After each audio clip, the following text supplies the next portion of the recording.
जय हिंद दोस्तों। ऐसा पहली बार होने वाला है कि आईएनएस विक्रांत और आईएनएस विक्रमादित्य दोनों आईएनएस ये एक साथ मिलन 2024 में एक्सरसाइज करने वाले हैं, क्योंकि आपको बताना चाहते हैं कि आज से लेकर 19 से लेकर 27 फरवरी तक एक्सरसाइज मिलन 2024 ये कंडक्ट होने वाला है। और एक अपडेट पता है क्या है कि इस बार 51 ऐसे कंट्रीज हैं, देश हैं जो इस एक्सरसाइज में पार्टिसिपेट करने वाले हैं। क्योंकि ये एक मल्टीलेटरल एक्सरसाइज है और मल्टीलेटरल एक्सरसाइज जो बेसिकली इंडिया बुत ऐसे कम ही एक्सरसाइज होते हैं जो इंडिया कंडक्ट करता है, और उसमें से मिलन 2024 जो है ये सबसे बड़ा एक्सरसाइज होने वाला है। क्यों? क्योंकि अगर इसके पहले देखें रिम पैक जिसमें 26 देश पार्टिसिपेट करते हैं, मालाबार आई होप कि आप नाम सुने होंगे 4 देश, कोबरा गोल्ड इसमें एशिया पैसिफिक कंट्रीज होते हैं, संवेदना साउथ एशियन रीजन नेशंस होते हैं। मल्टीलेटरल के लिए तो बहुत कम ऐसे एक्सरसाइज है, लेकिन हम बात करें थोड़ा डोमेस्टिक के लिए तो उसके लिए आपको मालूम होना चाहिए 4 ऐसे इंपॉर्टेंट एक्सरसाइज हैं, और बायलेटरल तो अनगिनत है, मतलब अनगिनत नहीं, मतलब मल्टीपल्स बहुत सारे हैं। इसमें से कुछ लिस्ट आप यहाँ पर देख सकते हैं। लेकिन खासकर हम बात करें इस मिलन 2024 के बारे में तो Indian navy chief admiral R Hari Kumar ji ने यहाँ पर यह कहा है कि इस बार 2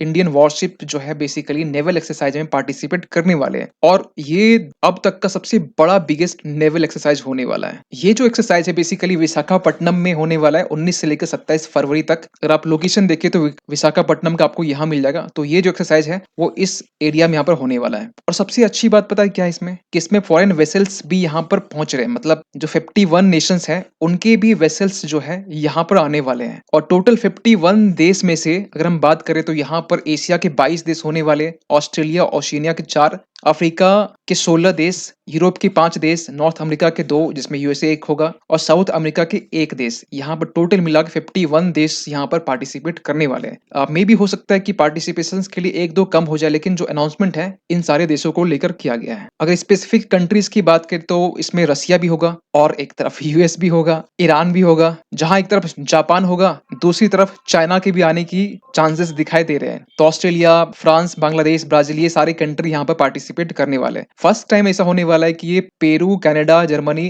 कनाडा भी आने वाला, आपको बता दें इराक, इटली, स्पेन, यमन और भी कुछ देश है जो नाम यहाँ पर लिखे हुए नहीं है। तो ये सारे जो देश है यहाँ पर फर्स्ट टाइम एक्सरसाइज करने वाले हैं। नीचे के वाले ये लोग तो पहले भी कर चुके हैं। और पहले कब किए? देखिए ये जो मिलियन एक्सरसाइज है 1995 में पहले स्टार्ट हुआ, और उस वक्त आपको बता दें कि 4 ही देश थे, इंडोनेशिया, सिंगापुर, श्रीलंका, थाईलैंड। लेकिन जैसे जैसे इंडिया का इन्फ्लुएंस बढ़ता गया वैसे वैसे इसमें बहुत सारे देश पार्टिसिपेशन के लिए अर्जी भी लगाते गए। लेकिन आज के टाइम में देखें तो जब पिछला हुआ था 25 फरवरी से लेकर 4 मार्च तक 2022 की बात करें, आपको बता दें कि 2 साल में एक बार ये होता है। तो उस पिछले बार में 39 डेलीगेशंस यहाँ पर पार्टिसिपेट किए थे, जिसमें एक साइड में रसिया भी आपको दिखाई देगा और एक साइड में यूएस भी दिखाई देगा। आप सोच रहे होंगे ऐसा कैसे? एक्चुअली इसका पर्पस जो है ना, अभी इस वीडियो में बात करने वाले इसका एम्स एंड ऑब्जेक्टिव्स क्या है, तो आपको मालूम चल जाएगा कि यहाँ पर बहुत सारे ऐसे फैक्टर है जिसे हम बियॉन्ड वॉर और बियॉन्ड कॉन्फ्लिक्ट के ही देखते हैं। तो ये चीजें हम इस वीडियो में बात करने वाले हैं। लेकिन आपको बताना चाहते हैं इस मिशन के बारे में कि इस मिशन का जो बेसिकली इन शॉर्ट पर्पस क्या है जो इंडियन नेवी कंडक्ट करवा रही है। Camaraderie, cohesion and collaboration. Camaraderie मतलब क्या होता है? इसका मीनिंग होता है कि दूसरे कंट्री को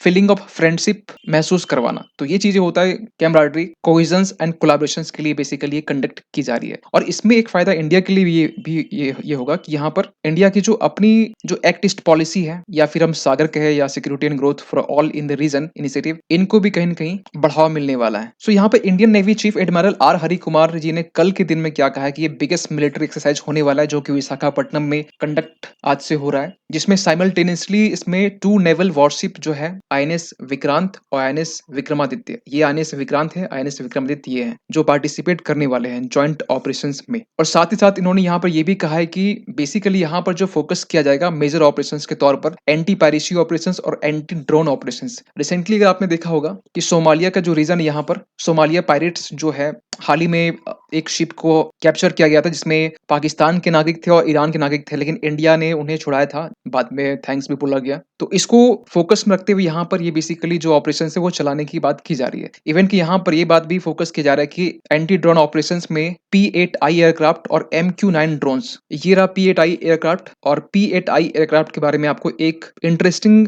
फैक्ट ये बताया कि पिछले साल की बात है जब यहाँ पर P-8I सर्विलेंस एयरक्राफ्ट जो है एक अपने आप में प्रीडेटर ड्रोन से लद्दाख में ये प्रूव कर चुका है कि ऑपरेशंस में ये कारगर साबित होने वाला है। इवन कि MQ-9 ड्रोन जो है अभी इंडिया के पास नहीं है, लेकिन इसको लेकर अभी जब रिसर्च हो रही थी तो हमें मालूम चला कि MQ-9 को लेकर 31 प्रीडेटर ड्रोन जो है यूएस से हम लोग कॉन्ट्रैक्ट साइन किए, जिसमें आज के ही दिन यहाँ पर डिफेंस एक्विजिशन काउंसिल की तरफ से अप्रूवल दी जा चुकी है। और कहा जा रहा है कि 2006 मतलब डेट हमें कंफर्म नहीं है, लेकिन हो सकता है कि थोड़ा टाइम इसमें और लग जाए। जो कंप्लीटली जो डील बताया जा रहा है वो $4 बिलियन का बताया जा रहा है। सो इस एक्सरसाइज का मिलन 2024 का बेसिकली ऑब्जेक्टिव्स क्या है, एम्स क्या है? देखिए, सबसे पहले इन शॉर्ट कहे तो ये बेसिकली जो नेवल पर्सनल है, इनके अंदर स्किल्स और कैपेबिलिटीज को इनहेंस करना वेरियस डोमेन्स में, इंक्लूडिंग आप एयर डिफेंस या फिर एंटी सबमरीन वॉरफेयर या एंटी सरफेस ऑपरेशंस को लेकर। और इस प्लेटफॉर्म के जरिए जो प्रोफेशनल इंटरेक्शंस है दूसरे देश के जो नेवी पर्सनल है और हमारे देश के जो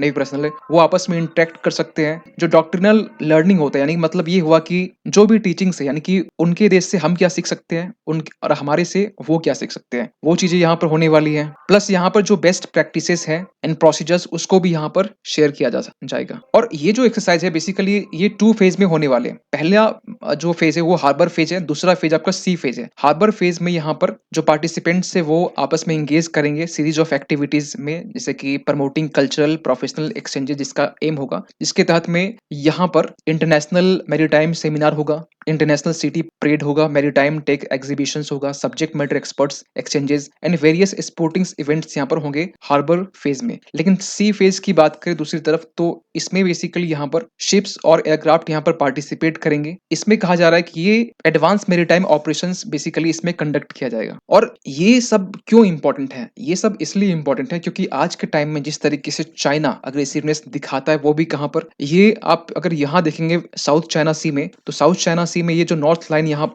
9 डेज लाइन है, पूरे 9 डेज लाइन को चाइना अपना कहता है। और इसको लेकर फिलीपींस से भी डिस्प्यूट्स है, वियतनाम से भी डिस्प्यूट्स है। और रिसेंटली आपने देखा होगा कि फिलीपींस ने अपने साइड से 2 चाइनीज जो शिप गार्ड थे, इनकी डेथ हो गई थी। इसको लेकर चाइना बार बार फिलीपींस को अभी धमकी दे रहा है। और ये सब चीजें ना और भी कॉम्प्लेक्स तब बन जाता है जब चाइना हमारे पड़ोसी देशों में आकर इंटरफेरेंस करता है। रिसेंटली आपको बता दें कि चाइना का जो स्पाई शिप है, जासूसी शिप, वो म्यांमार आने वाला है। और म्यांमार इसके तरफ से मोहम्मद मोइजू का कहना है कि welcome to China, welcome to Maldives. So यहाँ पर इंडिया के लिए इंपॉर्टेंट हो जाता है कि इंडियन नेवी जिस तरीके से मिलिटरली यहाँ पर रोल अपना प्ले करती है, अब इंडियन नेवी की बारी है कि यहाँ पर एक जो इंडिया का एफर्ट्स है जो डिप्लोमेटिक रिलेशंस को मेंटेन करने को लेकर, यहाँ पर ये डिप्लोमेटिकली भी अपना रोल प्ले करे। इसके लिए मिलन 2024 जो है ये एक्सरसाइज इंपॉर्टेंट होने वाला है। तो एक बात तो यहाँ से क्लियर हो गया कि ये कोई डिफेंस को लेकर यहाँ पे एक्सरसाइज नहीं कंडक्ट किया जा रहा है। यहाँ पर बेसिकली कंडक्ट करने के पीछे रीजन क्या है? पीस को और प्रोस्पेरिटी को प्रमोट करना। बेसिकली पूरे एक्सरसाइज का मेन क्रक्स यही है, क्योंकि इंडिया शुरुआत से ही ये कहता आ रहा है और डेडिकेटेड है खासकर पीस और प्रोस्पेरिटी को प्रमोट करने को लेकर। इवन कि इंडिया अपने साइड से कमिटमेंट भी है कि मैरीटाइम में इंक्लूसिविटी और कॉपरेशन दोनों आए। सो इन तमाम चीजों को लेकर आपका क्या मानना है? कमेंट कीजिएगा। मिलते किसी अगले वीडियो में, तब तक के लिए थैंक यू सो मच।